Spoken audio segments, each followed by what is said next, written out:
Not Cute Anymore is a pretty striking title on its own, and when you hear it attached to a group like ILLIT who have built an image around an aesthetic kind of softness, it feels even more weighty. There's attention to it right away. The phrase, "I'm not cute anymore," is responding to something. It implies a history. There's a story here. It suggests a kind of fatigue, too. Maybe a relationship with expectations that is starting to wear thin for some reason. Why are you not cute anymore? What motivates a sentiment like this? There's something a little bit defensive about it, right? A line is being drawn here. This comeback lands with such immediacy in that way. The title alone opens up a conversation about identity and about having control over your own image. It immediately frames this release in emotional terms rather than just as a surface level concept or aesthetic choice, which is not incredibly unfamiliar territory for ILLIT already. Even approaching, just 2 years into their career, all their work so far feels so considered and cohesive and incredibly intentional from the ground up. What makes this release, I guess, especially interesting though is its format. A standard Korean single album presents a new territory for the group, and it raises a kind of important question about how their conceptual instincts translate into a much tighter framework. Only 2 songs means we have less space to world build this time. The idea needs to land with a lot more precision, and for the most part it does. The same attention to detail that defines their past work carries through here, just in a much more compact form.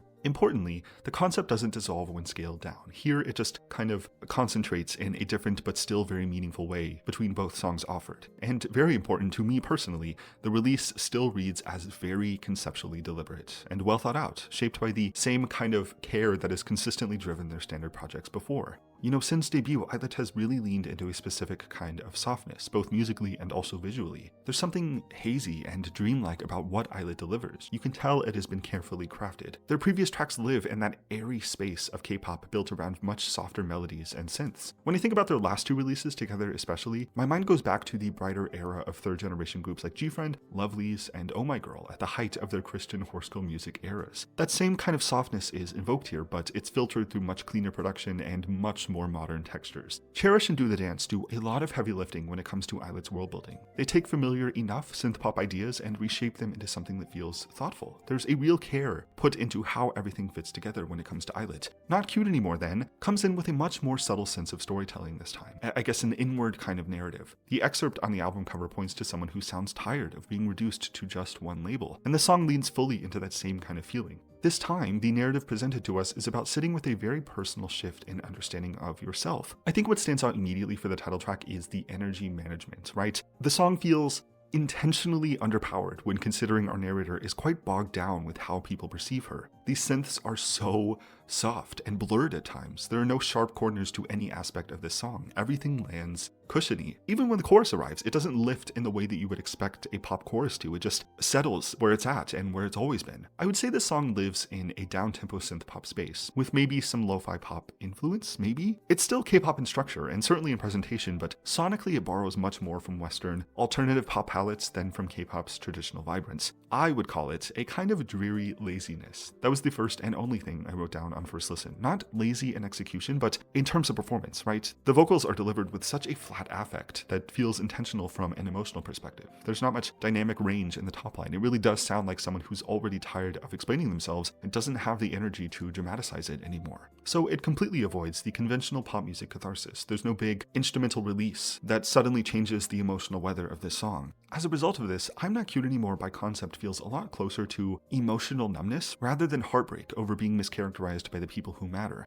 The production favors that characteristic haziness over any kind of palpable weight that could anchor us to the ground. I get the sense musically that our narrator feels these emotions but isn't quite sure how to act on them yet. Purely vibes-based, and going off on a bit of a tangent here, but this song immediately makes me think of the original Animal Crossing. Going back to that game now is kind of weird. Like, so many people have such strong memories attached to it that it kind of exists more as a feeling than as an actual game. And when you play it now, or at least I get, this weird realization that it belongs to another time. The village is still the same as it was, but it's also strangely empty. The same music loops, the same dialogue repeats. Time moves on. You can play this game technically in 2025, but nothing really changes in ways that feel meaningful. That's the same similar atmosphere I get from Not Cute Anymore. There's this very soft emotional unease to it. The song feels distant even while you're listening to it, like the song is something you're thinking about or remembering instead of actively experiencing. And I think part of what makes that unsettling is how familiar this territory is narratively, wanting to be seen as more than a label, right? Wanting to step out of an identity that feels too small dull for you or too shallow.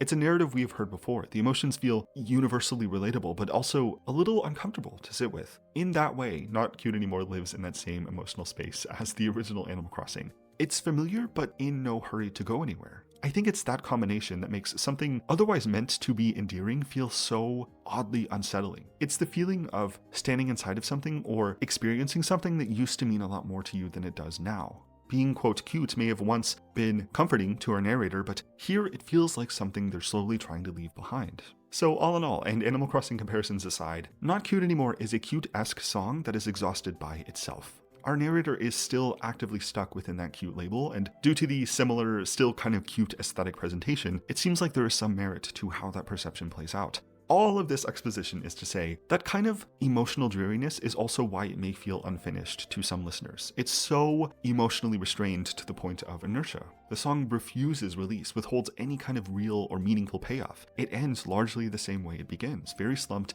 and emotionally spent. The concept is compelling, but the single feels unfinished in some ways. I think some of that incompleteness reflects Hive's approach to digital singles recently, which seem to operate like testing grounds. I'm thinking about tracks like TXT's Love Language and more recently The Seraphim Spaghetti, where things like format and structure are clearly being pushed. ILLIT's release fits into that same pattern, but here the experimentation reads less as creative risk and more as a kind of platform-minded strategy. The clearest example I have is the upcoming meme version of the title track. This is a 20-second version of the song engineered for social media, complete with a slowed-down hook for easy editing purposes.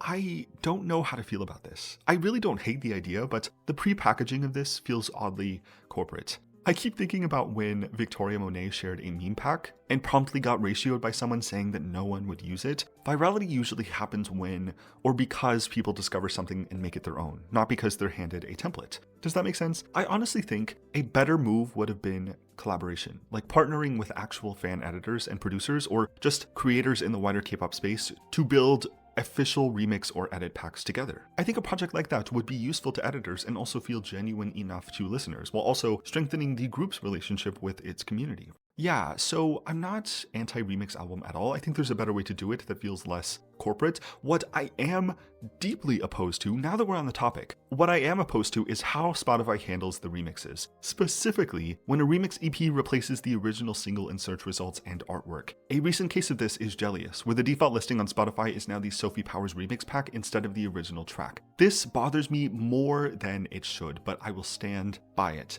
Album art is not just decoration. It frames a song before you ever even hit play. It anchors things like the mood and context and the identity of whatever it is you're listening to. When a remix becomes the, I guess, quote, main version of a track, the original concept gets overwritten by something that was never meant to introduce the song in the first place. The aesthetic starts to lose coherence in an instant. Spotify is mostly the one responsible for this, but Hive labels at large aren't doing much to push back on this either. I think all Hive labels artists experience this to a certain extent. I think there is a way that you can circumvent this. I've seen other labels and artists play around with album covers and repackages before. Yeah, I really think it does affect reception in more ways than people generally want to acknowledge. In a genre like K-pop especially, the thumbnail is the first impression. Swapping out the original visuals for a secondary release weakens the continuity that a group like ILLIT is working hard to build.